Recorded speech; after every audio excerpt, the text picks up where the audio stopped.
Trey Daerr, we were with him late last week, and we talked about just how pivotal that Notre Dame game was from a perception standpoint and from an execution standpoint. It's now been about 24 hours since the decision was made there, Trey. What's the overall vibe been like there in Arkansas, and some of the ways that they're trying to put the pieces back together for the final part of the regular season? Well, guys, clearly a change had to be made. It was just a matter of what that change would be. Could they've gotten by with some defensive staffing changes, hung on to Pittman? Would it have possibly been the athletic director? Could it have been a full house cleaning? Who knows? This is what they came up with. But it was very clear at the end of that Notre Dame. It was when, not if, Sam Pittman would be done. And would it just be, the idea of like, well, hey, we got to get some things in order. He could stick around for a little while, whatever it would have been. There was nobody that walked out of Razorback Stadium after losing that game by 43 points in the way they got dismantled. And to see a very clear decline on the program. You're right there with Ole Miss. You're right there with Memphis, but that's Memphis. Yeah. All due respect to a Tiger team that's probably going to win, 10, 11 games this year. That's not Ole Miss. So they got worse in there. And, from week 1 to week 2, and now the third straight week here with the third straight loss. The whole thing was just off the rails. A change absolutely had to be made, and unbelievable that they're firing coaches in September. It's crazy. Trey, at the top of the hour, we talked about the Arkansas defense being some of the worst in the SEC so far. It seemed like when I was watching that game, it seemed like the effort wasn't there. Do you think Pittman lost the team ahead of his final game? Absolutely. I think this is a climate of what you get in modern-day college athletics. You go out and you're open for business, and you bring in guys that are out for their best interest and their bottom dollar. So essentially, these are pretty much just mercenaries that are hunting paychecks. And, you lose a tough one to Ole Miss. Well, how are you going to respond? Well, you lose again, blowing an 18-point lead, fumbling the ball away. It was going to be really hard to keep their attention, and that all fell on the head coach, and they couldn't do it. I think very clearly, I'm not signaling out any player, but collectively they quit. They weren't running to the ball. You had guys naked in that Notre Dame offense. There was nobody anywhere close to them. Not just missed tackles, but just a lack of effort. Like not even getting a body on a guy. I guess you want to generalize it and be like, well, the head coach isn't out there making tackles. He can't do anything about that. Bullcrap. You don't believe in what you're doing. The message gets lost. This is what happened. You get mad at your teacher. You get mad at mom and dad. You tune them out. It's just a way of life. Mm-hmm. It takes a really special person to try and keep all that together.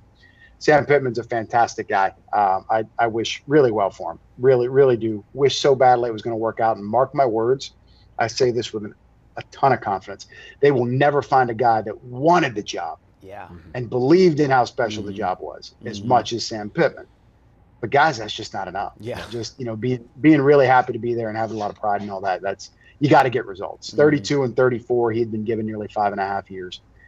I'll never, feel bad for somebody getting an opportunity to coach in the SEC, coach in the NFL, whatever it was. Was it a fair opportunity? We could argue that all we want. Even the athletic director saying like, well, we got to increase resources. Well, that indicates that Sam Pittman didn't have the resources to compete, and a change has to be made. Absolutely. And spinning it forward, now a change will be made as far as the head coaching goes, but it's a blast from the past that will take over their immediate future. It was so interesting. I tell you what, Trey, Patrick and us, we played some sound in the first block, and just seeing the signage of the Arkansas with Petrino there, it felt like we were back in 2013. What is it that you think that Petrino can do as far as maybe injecting some enthusiasm or some new energy? Because you mentioned a change had to be made. What do you think about this change and Petrino now taking over? Yeah, I can't believe we're here. It's unreal. We'll see what Bobby has. If I'm just being honest, I think he's a brilliant mind. I do. I think he's a great play caller. But why did it end the way it did at Louisville? Yeah. Why was it just? There's a lot of dysfunction there at Texas A&M. They spent the money, I guess, in the wrong place on that roster. But, why couldn't he get more out of those players?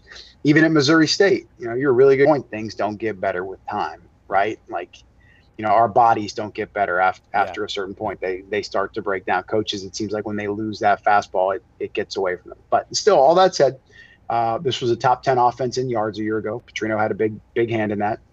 They did have it clicking against Alabama, Arkansas State, and Ole Miss. Mm-hmm. You know, hey, Taylor Green played. They lost, but that was the game of Taylor Green's life. So how much?